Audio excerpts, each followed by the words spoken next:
Zero is the movement for school safety, ZeroNow.org. As a mom, the importance of school safety is a huge priority for all of us mama bears.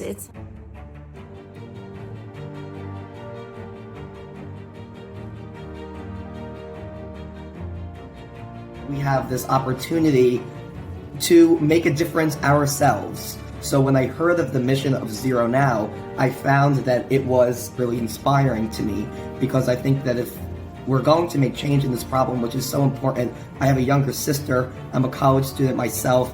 I hope to have kids one day. This is a problem that isn't going away. So if there's an organization or if there are people who are dedicated to solving this problem, that's definitely something that I would want to be a part of. So ZeroNow now affords that coalition across the country to be able to pool our resources and bring them together in a energetic approach. I'm excited about the possibility of ZeroNow. I think what I'm most drawn to is the opportunity to bring different campus safety professionals to the table to have conversations about what are the most pressing concerns and needs. Shame on us if we have these resources and we just need to be mindful of how we deploy them. Shame on us if we can't use them to save lives and make our community better. Exactly. We need to get back to zero, to a safe and secure learning environment for our children and for our students, our faculty and staff as well.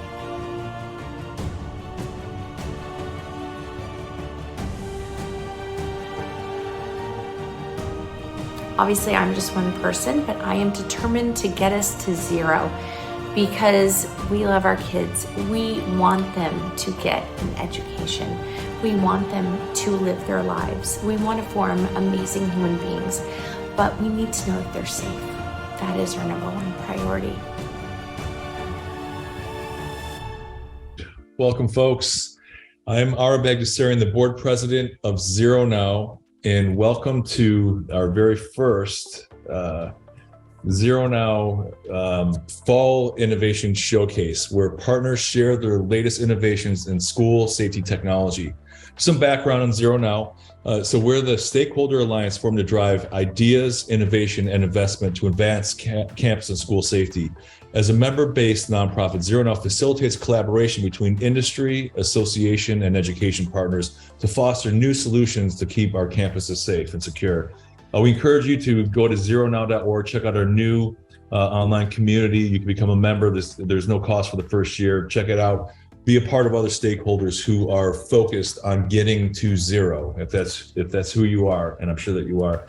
So let's get our innovation showcase kicked off here. We have three partners. We have Access Communications, Omnilert, and Johnson Controls. We have representatives from all three of their organizations here to share the latest and greatest innovations with you, our ZeroNow community. Our first presentation comes from Bruce Cannell, the segment director for education at Access Communications. Welcome, Bruce. Thank you, Ara. Hey, might I say, first of all, that introduction to me is just powerful. Parents and students together, it really tells us what this is all about. Absolutely, absolutely. Well, I'll turn it over to you, sir. Well, Access Communications, if you don't know, is I would say simply a company that manufactures security IoT for the education world, for a lot of other vertical markets, but for our market today is education. So I'm going to talk about three things really today that are kind of innovative that you'll hear a little bit about and give you some time for some questions as well. But so what probably separates Access and how we are kind of innovative is we're a company that leads by listening to its customers. I just met with a school district today that was talking about some pains and some areas that cause them some discomfort. And we have some solutions. And I said, hey, we're willing to work with you to create better solutions. So we're all about trying to create imaginative and innovative products for the school security, both K-12 and higher ed markets in the future. We are really focused on the total cost of ownership. That's a big thing. We have a 10-year plus mean time to failure rate. That is huge in this industry. If we sell it to you, we certainly want you to use it and not for it to break. And that's a key difference between to our company and a lot of other companies. We are focused on analytics on the edge. That is huge for us. You're going to hear some partners today, or one of the partners that's working toward that very closely. And I think they'll be on the edge of our cameras very soon. You'll hear a little bit more about that down the road. Those are the kind of things that separate us, because it helps with things like bandwidth. It helps with earlier trigger responses for first responders. A lot of different things. So we try our best to be innovative and have the solution right there on the edge. We're big on multi-sensor cameras. If you've not seen our what we call peanut camera, you'll see that in just in a few minutes, or a 4-sensor camera. It's all about, again, giving more coverage, less cost, better viewing, and better response time for any analytic that might be connected to it.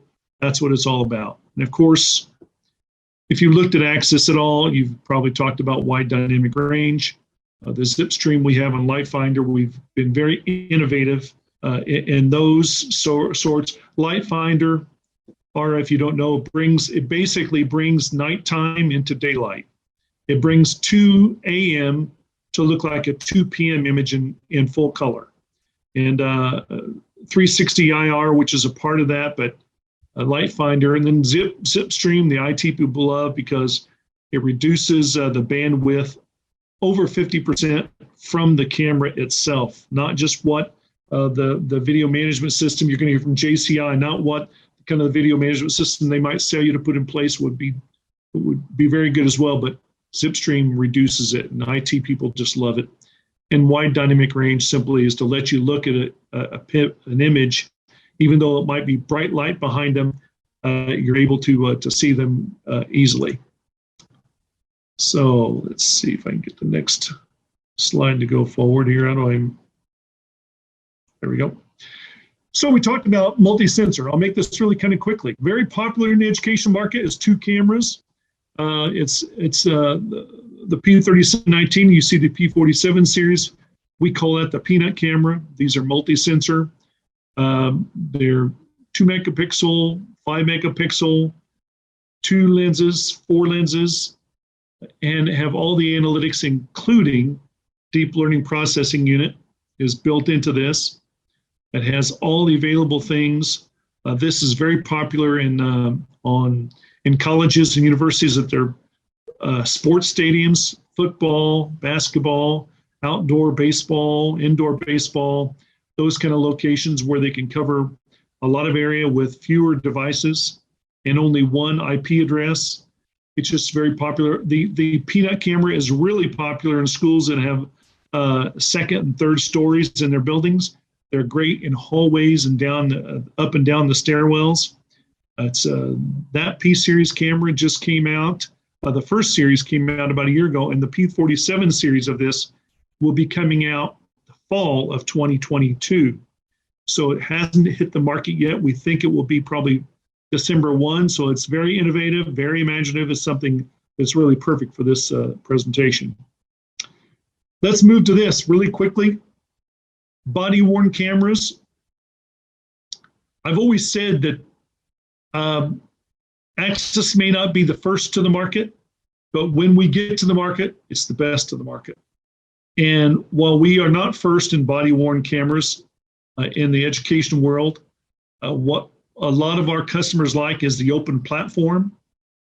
And what do I mean by that? I mean that you don't have a proprietary video management system running your body-worn camera system. You're actually running on the VMS that you operate. And that is very provocative and very forward-thinking. All of our competitors have their own proprietary system. Axis will run on your own present system. 17 hours of operating time, but more importantly, 12 hours of recording time. That will lead the industry. You see it comes in a couple of different colors. It is white, it is black, it's very lightweight. It has 2 microphones built into it. You can submerge it underwater, it will still work. So it's very durable. Beat it with a hammer and you won't break it. So it's made for the outside inclement weather. And as I said, again, for this particular product, again, very popular in the education world. They have a small a small camera as well if you want to wear the larger camera on your utility belt, and then you have a small camera attached to your lapel or attached to your button-down collar or whatever you have on your shirt, and it will send a message, send a signal to that real device, and then everything can be offloaded to your present operating system.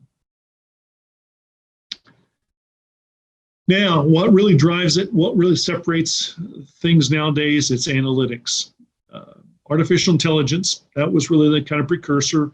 Machine learning comes after that, but now Axis is running deep learning processing on its latest chipset, the ARTPIC 8 chip.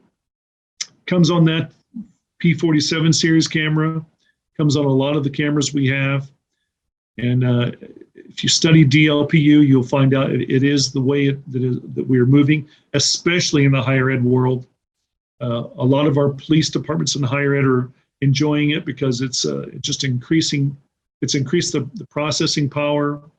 You got any type of architecture will work on our cameras with the DLPU, and it's open metadata. So the metadata is important. You know, people are trying to figure out what the next problem might be, or trying to calculate their workforce load and trying to anticipate, you know, the number of visitors, the number of folks that might be on their campus at any given time. Metadata is important to them. So you see on the left-hand side, I say it's all really about object analytics. DLPU is big at people counting, aggression detection, gun detection. You'll hear about that today. And again, our cameras will be able to process that signal much faster. And speed in this case means earlier detection. So while the software does great work, we don't want the camera to be an obstacle with that. So with DLPU on our cameras, we know it's going to work the most efficiently. And of course, wrong way traveling, vehicles going the wrong way, and trying to get from point A to point B down the wrong road during a football game, and so forth and so on. So analytics is really where we're moving to. It's a big thing. It's running on all of our cameras. The edge is where we're really trying to get us the most. It's become the most important thing to us. And you can see some of the things. It's analyzing the uncompressed video. That means right at the camera, not because it's already gone down the system, not because it's already in the VMS and now we're analyzing it. We're doing it at the camera, and that makes it more efficient. Reduced network traffic, well, just because, like I said, we're doing it before it gets on the pipe and before it starts getting convoluted with other signals going down the pipe. Real-time events, yes, it's certainly going to help our aggression detection, our gun detection, all those different analytics. And of course, it just does improve scalability. So that's really what it's more about than anything. And that concludes my slides. Ara, I hope that kind of explained a little bit about some of the innovative things that Axis is doing. There's a lot of things we have, but I just want to point out those three things. I thought it would be good for our viewing group here to see those things. Or you're on mute, bud. Yep, I'm that guy. I'm the guy that happens. I'm mute. I forgot to mention earlier, participants, if you have questions for our presenters, please just type them in the Q&A. We'll take those at the end of each segment. I have a couple questions here. Yanni, how do you handle false alarms on the analytics? How do you deal with false positives? That is a great question. Of course, I think Mark is going to address that with Omnilert, because with Omnilert, of course, one of the Axis partners, they do it. I'm going to butcher this up, but I'm going to say it's kind of a double authentication. You got the viewing of it, and that sends a signal, and then their department actually reviews it before we actually send it. Seamless, fast, those kind of things. We are concerned about aggression detection. The same thing. Our aggression detection is a built upon analytic. So day 365 at your school is going to be far better than day one. It's going to learn your cafeteria. It's going to learn your media center. It's going to learn the hallways at passing periods. And it's going to learn, those kind of things, and then it becomes very efficient. So we are concerned about that. We don't want you just to be jumping on everything, but we are getting so proficient at our analytics that is becoming less and less our issue, is the mistakes that make. It's become less and less our problems. Well, do you find on that note, and I've had many discussions with folks in the industry in general on this, do you think there's a lower tolerance for false positives with video analytics versus, let's say, like metal detectors? Because metal detectors are a tool for humans, right? Just like video analytics are tools for humans to augment the ability of an individual to do their job, but there does seem to be a lower threshold or tolerance for false positives. I mean, is that something that you have seen? Well, I would agree that there's probably maybe a lower tolerance than, let's say, there were 5 years ago. Because 5 years ago, we accept, it's not that good. It's just, it's as good as it comes. But I would say this, especially on the analytics side, it's more efficient or just as efficient at less cost. Think about people that might have a metal detecting wand in their hand or a metal detecting device at the front door. You've got to have manpower to support that. And there still are false positives. When I was a security director and we did, wanding of people that came in, it would buzz off and we would open up a purse and find out it's a woman's hairbrush that's made of metal. Right. Is that really not a false positive? Absolutely. It took our time to investigate it. In the meantime, maybe else somebody could have slipped through. We got make sure we add more people. What we're finding with analytics, it is improving. It's getting better. It's learning and getting better, and it is less manpower, and it does cost less in the long run. No, exactly. And Bruce, you mentioned, the edge. I mean, is that really? Do you see that as the future as far as access is concerned? Putting all the analytic, all the detections and everything for all the various types of analytics on the camera. Is that where you see the direction? I think the movement, the direction is that we're going to be going on the edge of a lot of our product, a lot of our partners. We just see the value of it for all the things I just mentioned, the scalability, the quicker trigger response to whatever the situation is. We just see that that's where the growth is. Axis does have the firepower to do it. Our new ArtPEC chipset, which just came out a year ago, is able to take that load. So we see that this is where it's going. And the interesting thing to tell you here, if you're one of these people viewing this and say, well, we don't do much analytics at our school district or at our university or college, I would agree. That is absolutely true. I was at a conference speaking just not even 6 months ago, and I was surprised when I did a show of hand that the number of universities are using very little analytics. They want to go to analytics, but they're a little fearful of it. I'm here to tell you we are making it better. It really is improved, and I think in 3 to 5 to 7 years, you're going to see a lot of universities, a lot of colleges using a lot more analytics. So roughly from your perspective, what percentage of schools, colleges, universities, K-12 are using analytics today? I would say less than half. I was really surprised. I don't want to mention the particular universities, but it was an association of universities.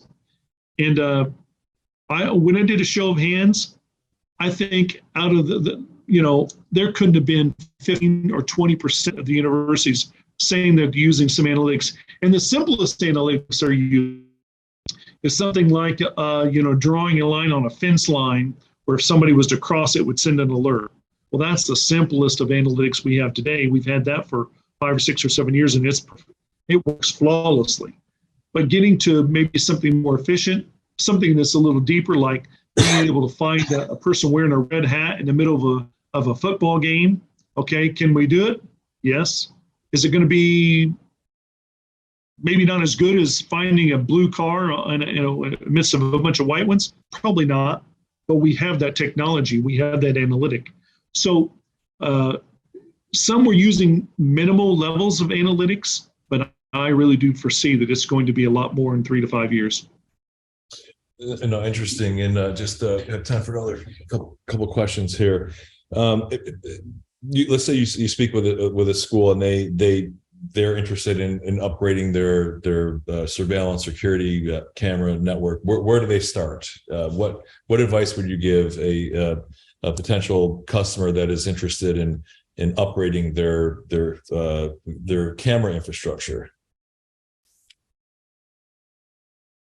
Well, I think a good place to start would be calling us directly. If you can find the name of your regional sales manager, you probably can Google that or just search it on the internet.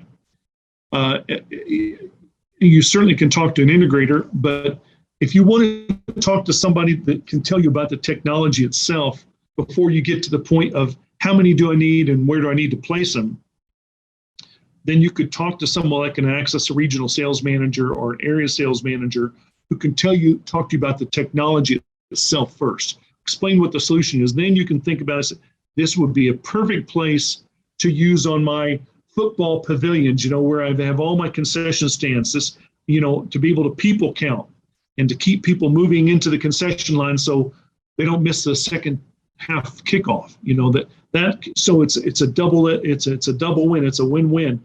My security people are happy and my concession stand salespeople are happy because I'm pushing things that let their minds work first before you actually maybe pursue trying to buy something that could either not be the right solution, or you're not buying enough of it, or you're buying too little of it. Bruce, we are out of time, but we will come back, Bruce, at the very end. We'll ask you to come back and we'll answer any final questions that the participants have. But thank you very much, Bruce. Very informative. Thank you, Aaron. Next, we have Mark Franken from Omnilert. Mark is the head of marketing at Omnilert. Welcome, Mark. Thank you, Ara. It's good to be here. Good to be here with our partners as well. Yeah, so I'd like to kick off by giving you a quick little background into who Omnilert is, but the bulk of our time today is going to be spent on what may be a newer technology for a lot of you, which is active shooter detection, and specifically using visual gun detection as a way to provide safety from gun violence and active shooter threats. Omnilert, we're a company that's been around since 2004, so almost 20 years. And we were founded as an emergency notification provider. Our origin stories, begin with our founders' desire to really keep people safe, whether that's on a college campus, in a corporate building, a hospital, manufacturing facility, essentially anywhere where people could be at risk.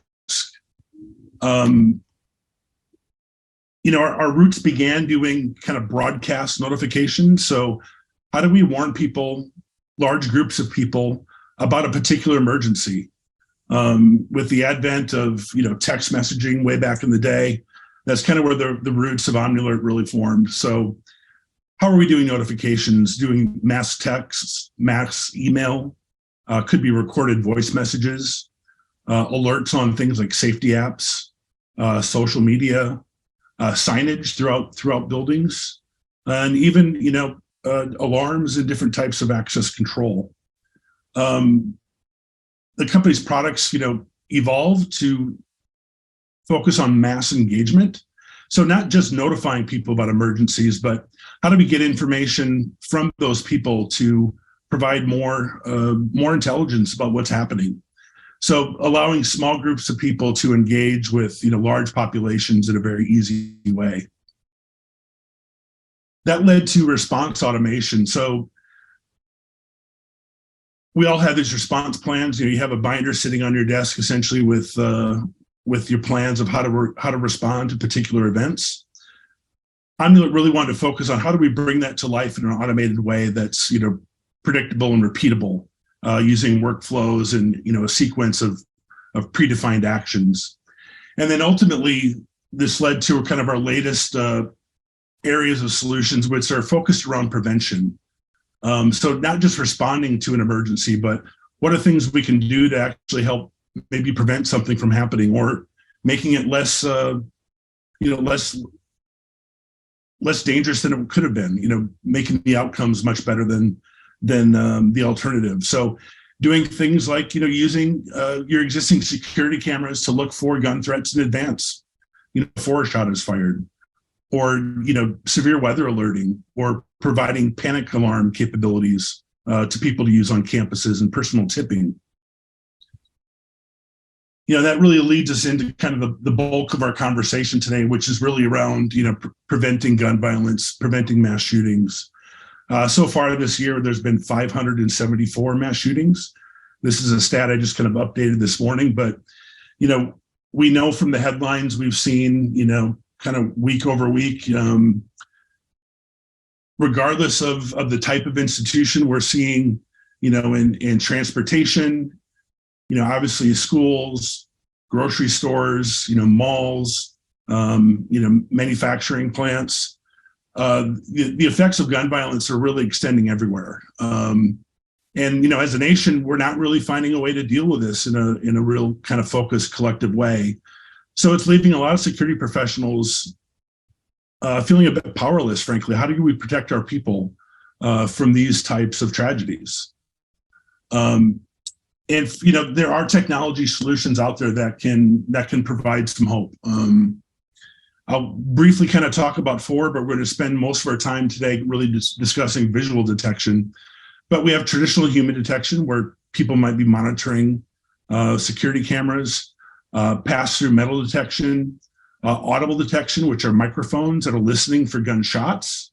So police departments might get notified of a particular event in a part of town.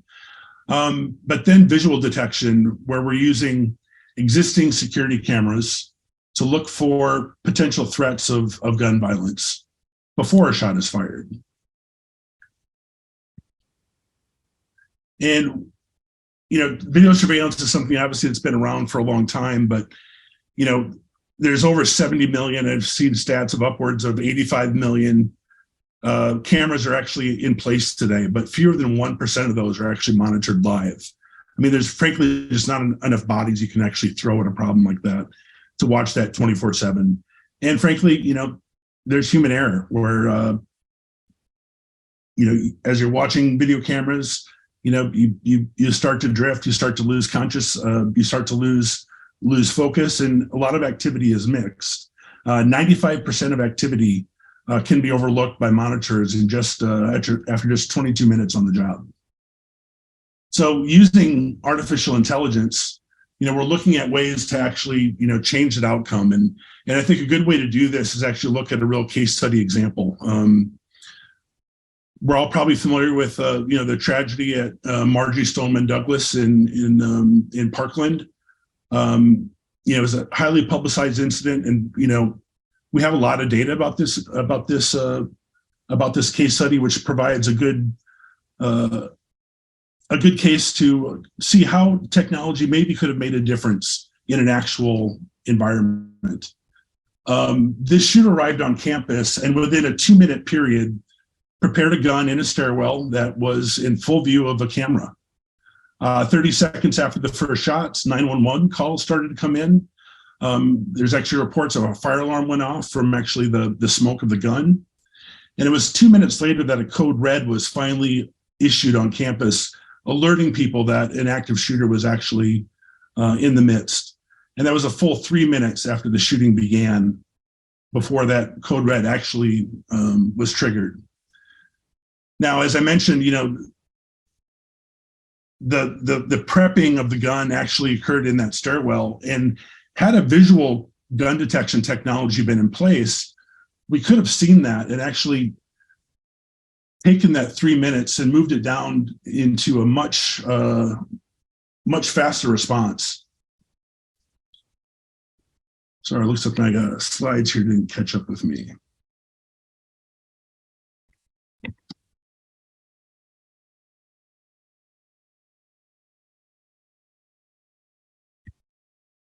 Okay, sorry about that little technical glitch. So when a gun is presented on camera, a visual technology like ours can issue an alert in sub-seconds. So the platform will then vet the image with a human in the loop. We'll get details like the image of the gunman, a video snippet of the gunman, name of the camera, and a longitude, latitude, location of the event. So security personnel, first responders will know exactly where within a campus that this gun detection was made. And at this point, our typical E&S capabilities can come into play, where we can automatically, put that call out to first responders, get it in the hands of those on the ground, and tag the information in something like a VMS, for example. We can then even initiate something like a lockdown, so lock doors to keep the shooter from getting further into the school. Display visual alerts on monitors or sound PA notifications about the threat and what to do next. So in this example, we take that 3-minute delay and essentially compact it down to just a matter of seconds, giving first responders and local, security teams an opportunity to change the outcome of the event and warn those that are in harm's way. And we've all heard kind of 911 calls over time, and we know that the specificity of that information can vary a lot based on each person's kind of unique exposure to that event. And a technology like this really takes that kind of confusion out of the scenario, where we have specific information: who, what, when, where. It's not, I think I heard a gun, maybe it was fireworks, I'm not sure, but it's actual, intelligence that somebody can use to try and make a difference.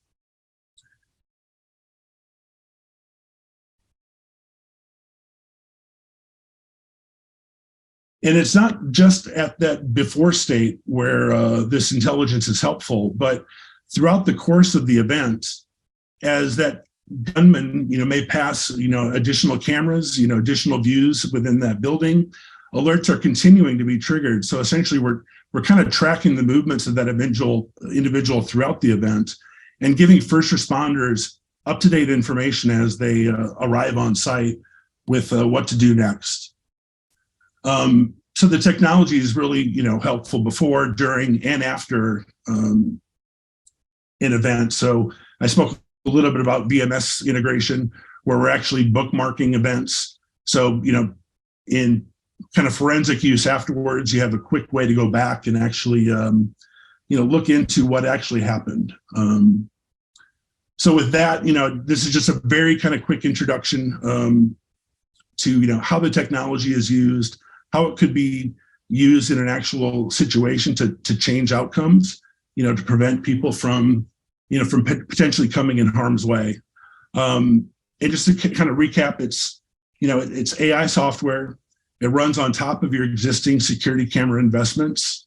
And it really changes it from kind of a forensic, reactive tool into something that becomes much more proactive and can actually help change the outcome of an event, potentially before even shots are fired. So with that, we'll open up to any Q&A that we might have. Okay, thank you, Mark. Let's see here. We have a question here. It says, how accurate are the gun detections? Yeah, so this kind of goes into a little bit of the conversation we were just having with Bruce in the last segment around this, this idea of false positives. What I'll say is, we're really good at catching the gun, at actually, seeing the guns, whether it's going to be a handgun, whether it's going to be a long gun, rifle, shotgun. As with any technology, there are some levels of misses, where you might classify something as, a gun that's not a gun. It's a false positive reading. But in this case, we do a lot of work to minimize the potential of those. So, for example, when a gun might be, one of our most common devices that we have in our hands is a phone. We've actually trained the AI to look for and detect what phones look like, and many other common devices that could be misdetected for a gun. So that's actually screened out, and that really helps drop down that potential false positive rate. And Bruce alluded to this as well. It's a learning, living technology. So as more and more cameras come online with the technology, we get more and more data to continually improve the AI and make it better and better. And I guess the one last kind of comment I'll kind of make on this topic is, the cost, if you will, of a potential false positive in a visual technology is frankly, somebody sitting in a security operations center that's, viewing that gun detection. There's always a human in the loop. So we're not going to take action on something that might be a false positive. Ara and Bruce discussed that metal detection example. You don't have to have somebody on site right at that location to deal with the false positive. It's happening in an enclosed environment somewhere, very specific place, small number of people. There's really not a kind of a large cost to false positives, if that makes sense.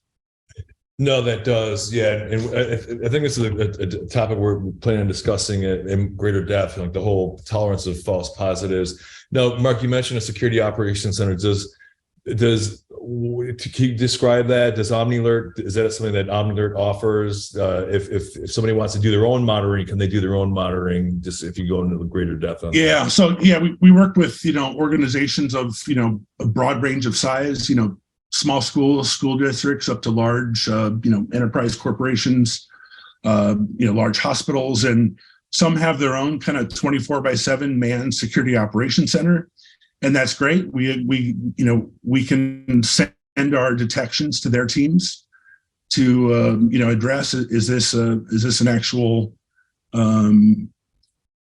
gun, or is this, something that looks like a gun, and make that determination.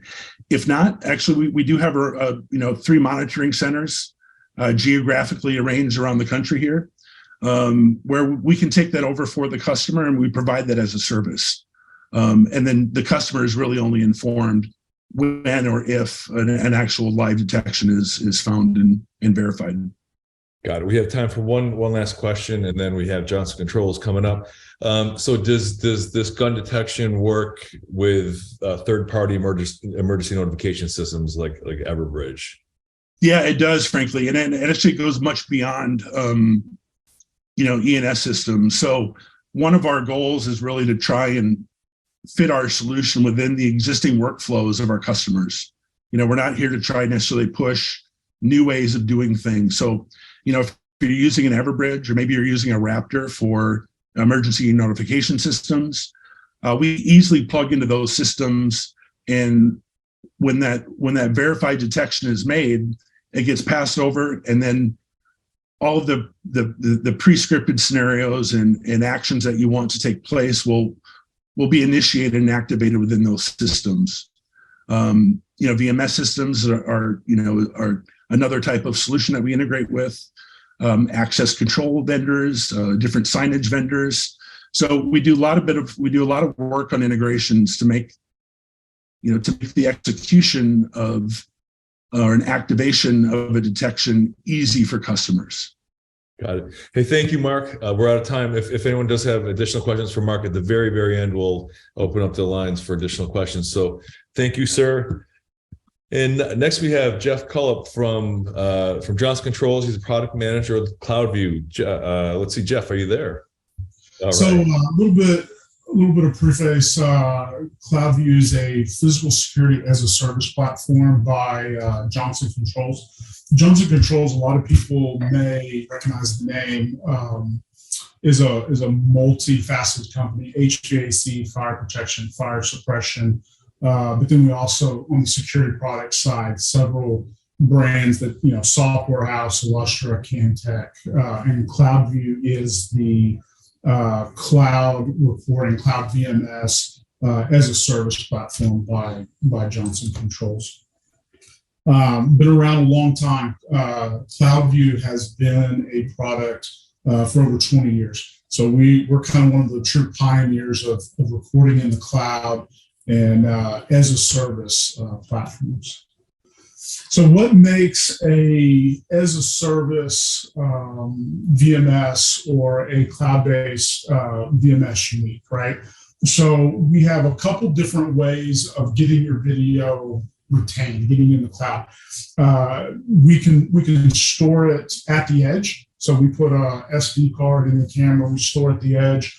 If you have third-party cameras, we can record on a gateway, which is just an appliance that's installed on site that we use to stream and kind of make that connection between third-party devices and our cloud that we host.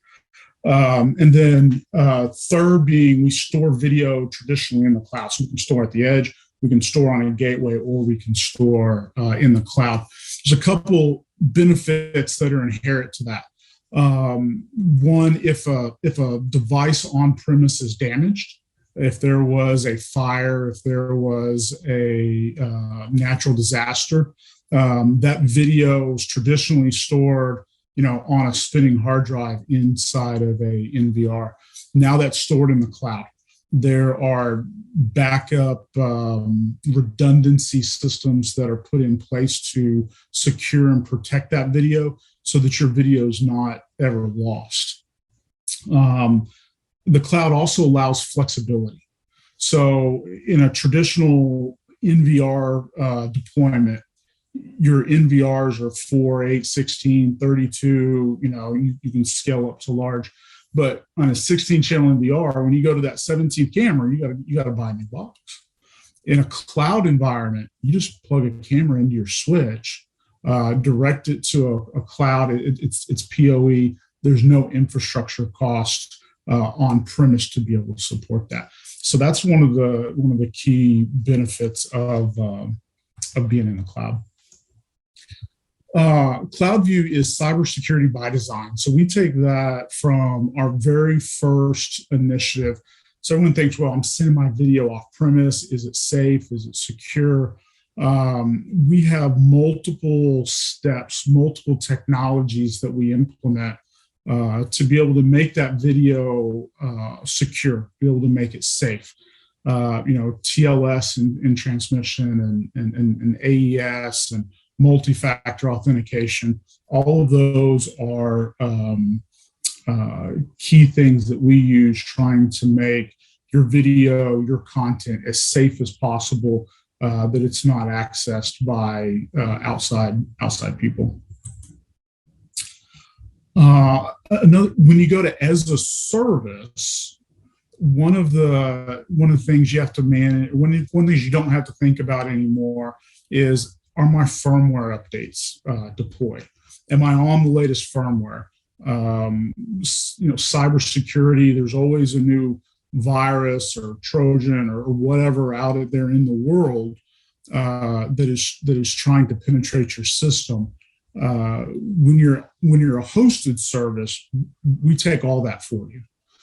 We do regular pen testing. We have an entire program that's set up around is that video secure? Is that network? Is that exchange what we want it to be?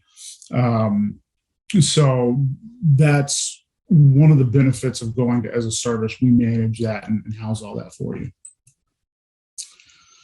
So we talked about the 3 different platforms, whether it's direct camera to cloud or camera to gateway, and then access control. Our Lustra cameras are our direct to cloud cameras. Simply put an SD card in them, direct it to our cloud.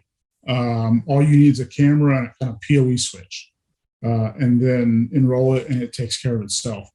If you do have existing infrastructure, you've got existing cameras from Axis or someone like that, we can take those on a gateway and we can direct those in the cloud, and you get all the same benefits of redundancy of where it's stored, where it's not stored.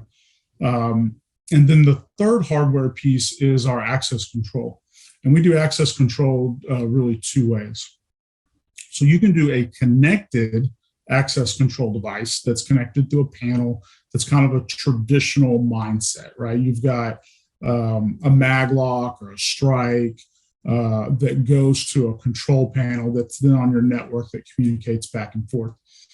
We also have some technology that is cloud-enabled access control devices, iOS smart readers, and then our smart locks. So these are locks. Let's look at these smart locks up here. This is the backside. This is the secure side. This is the non-secure side. So you do have a key backup or a key option for that. But using our phone app, you launch the app. It Bluetooth communication, secure communication to that device. Register. Do you have access to it? Yes, I do. And unlocks the door. There's no power supply. There's no cabling. There's no wiring. It's all connected there locally through that lock. That lock's got a 2-year battery life in it. So it's a long-lasting battery. You're not out there every 6 months or 90 days trying to replace a battery. So if you're going into an existing site, not having to pull cable or that time on site benefits the integrator and helps ease that installation process. CloudView, there's no client to download. It's all web-based. There's no special ports you have to open, but it's all done through standard networking protocols that are encrypted. The user interface is easy to understand. It's easy to use. It's intuitive, and we'll talk a little bit about search and video here in a minute and kind of how that plays into bookmarking and using analytics to be able to identify, is it a person, is it a vehicle, is it someone I'm looking for. There's a third-party application called CloudView Manager, and this is really at the dealer or integrator level that allows you to manipulate devices, add devices, delete devices, add users, delete users.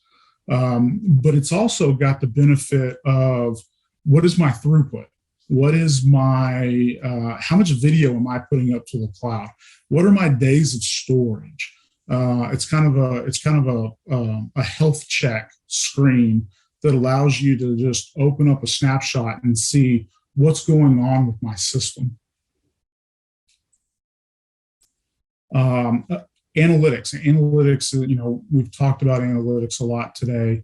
Being able to look at that and interpret that analytic data, whether it is a forensic backwards looking, over the last week, how many students have been in my school, or how many people are on average are in a hallway, all the way up to kind of proactively looking at, show me when a person is in an area that they shouldn't be in during a set period of time.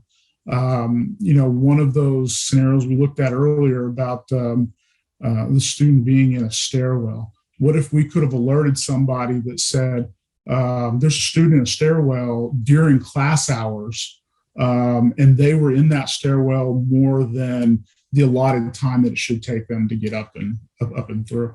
And not every scenario is going to be an active shooter scenario. It may be somebody vaping, right? It may be kids that are skipping class, but it allows you to proactively alert yourself or alert your team that somebody's someplace they shouldn't be when they're not supposed to be there. And that's done through either emails or push notifications to a smartphone via the app. This is kind of a blown up of the interface. So we can choose multiple analytics we have here at the top, and you can quickly go through those individual analytics. You can look at charts on which cameras are important to me. Which cameras do I want to specifically look at? What is my date range? Over what period of time? I'm looking weekly, monthly, daily, hourly.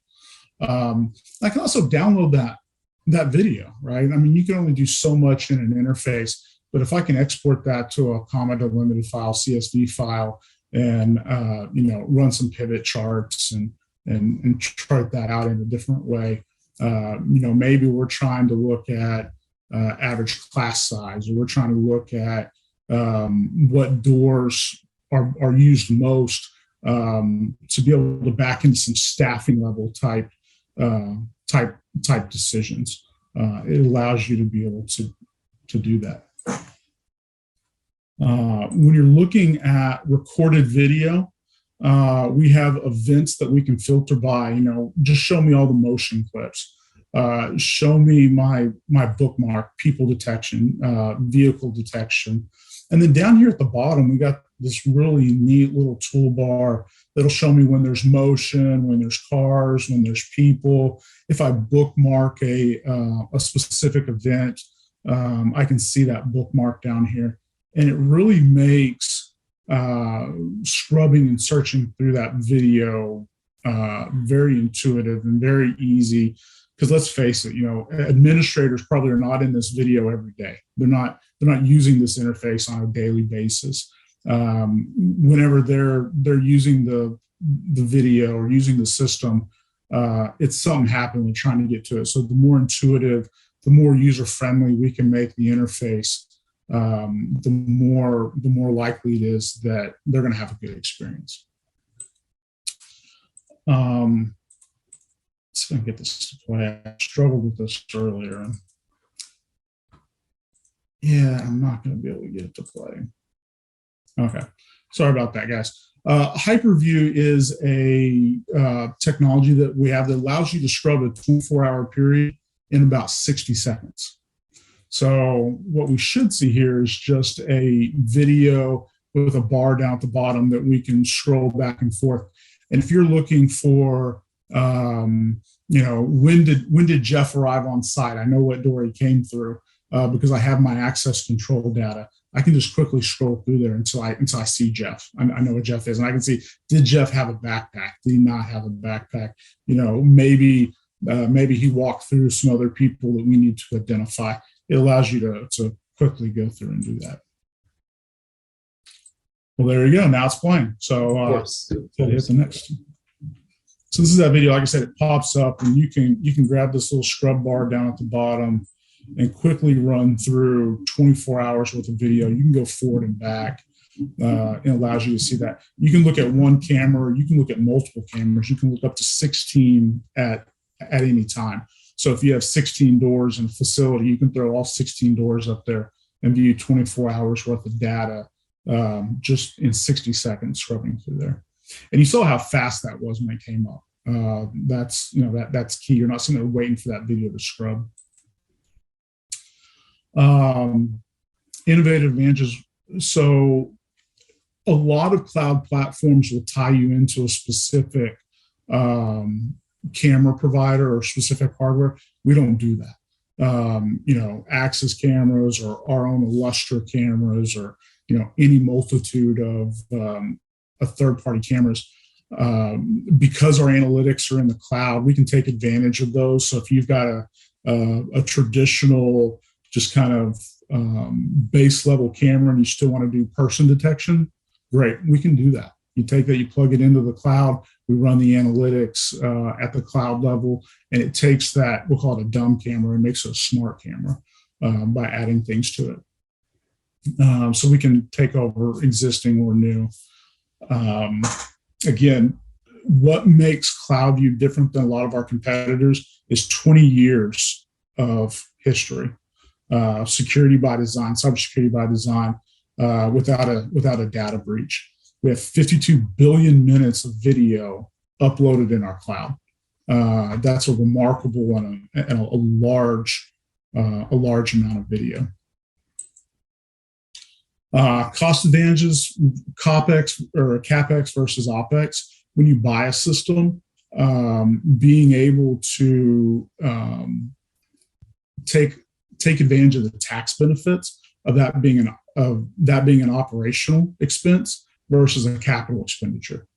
And we're not going to get into the tax benefits, but just being able to monetize that system a little differently, that makes it a little bit more forecastable, makes it a little bit easier to bite. There's a lower upfront cost. So let's start with any questions anyone might have. Okay, we do have a few questions here, Jeff. Let's see. We'll start with this here. What are the pros and cons of edge analytics versus cloud analytics? Yeah, so edge analytics, you're locked into whatever analytic is on that camera. So if you buy a camera today and there's an analytic that gets brought out on a new piece of hardware 6 months, 12 months, 18 months from now, you have to upgrade that device. You have to go buy a new camera. With cloud analytics, it's a software push. So as we roll out new analytics, as we roll out new functionality, that is included in just the latest firmware. There's no cost for that. So as long as you're a current subscriber and a current user, any advancements, any new technology, any new features we roll out are just part of that. Now we do take advantage of some of the analytics that are in the cloud. So if you have one of our friends' Axis, if you have one of their cameras and you want to run those analytics and be able to view them and parse them in the cloud, we can do that. So it allows the purchaser to really decide what way they want to go and how they want to deploy that system. But the cloud analytics provides you a lot greater flexibility and the ability to stay current. Got it. Question here about the locks, and we're gonna have to actually wrap it up here in a couple minutes. So how secure are the smart locks? Can they be hacked to gain entry? You mentioned like 20 years without a breach. How do the smart locks play into that? Yeah, so the smart locks are, I'll say, they're as secure as they can be secure, right? I would say nothing is 100% hack proof. Somebody's properly motivated, they have the resources and they have the time. I read something the other day about there was a hack on the DoD website, right? So I would say that's the most secure environment we'll ever come up against. And if they can hack that, somebody's motivated. But that device is not connected to the cloud. So you have to be local. You have to be within Bluetooth range of that device to even connect to it. But yeah, it's very secure. Awesome. We only have a couple minutes left. If Bruce and Mark could come back on, I'm going to ask each of you just to have any final thoughts or comments as we wrap things up here. Bruce, we'll start with you. Any final thoughts or comments you want to leave our participants? I would just leave you with this. If you have any interest to talk about, access cameras, access IoT, you can reach out to me personally, or you can look for your regional sales manager, and we can have discussions. And we really want to listen to what your pains might be and help you with the best solutions. And keep in mind, we are striving, as like all of us here, to work at prevention as opposed to just good forensic evidence of something that happened. Exactly. It is all about prevention. Thanks. Thank you, Bruce. Mark, Franken, final thoughts or comments before we wrap up? Yeah, no, I would echo Bruce's sentiments as well. And I think, one kind of common theme that's kind of running through here is it's also just, the ability of technology coming, closer out to the edge, bringing things, right on site to where things are happening and trying to reduce, decision making from, longer periods of time to, as quickly as possible. It's all in that name of prevention. And Jeff, final thoughts or comments? I would just say technology is moving fast. Sometimes it's hard to keep up with the pace of it and what's new and what's available. Reach out to any one of us. I think we're all pretty in tune with the technology, and we're happy to help. Great. As I mentioned before, the contact information for Jeff, Bruce, and Mark is in the ZeroNow community. If you go to zeronow.org, click on community. If you're not a member, just register. There's no cost for the first year as an individual. You have their access there. You can reach out to them inside the community or send them an email, connect with them. And just a reminder, our next session. So this is the first time we've done a innovation showcase, but our next roundtable is Tuesday, November 15th. We'll be discussing automating emergency response. Like Bruce said, like Mark said, Jeff said, it's all about prevention. And if we can't get ahead of it, how quickly can we respond to mitigate the scope of harm so nobody gets hurt?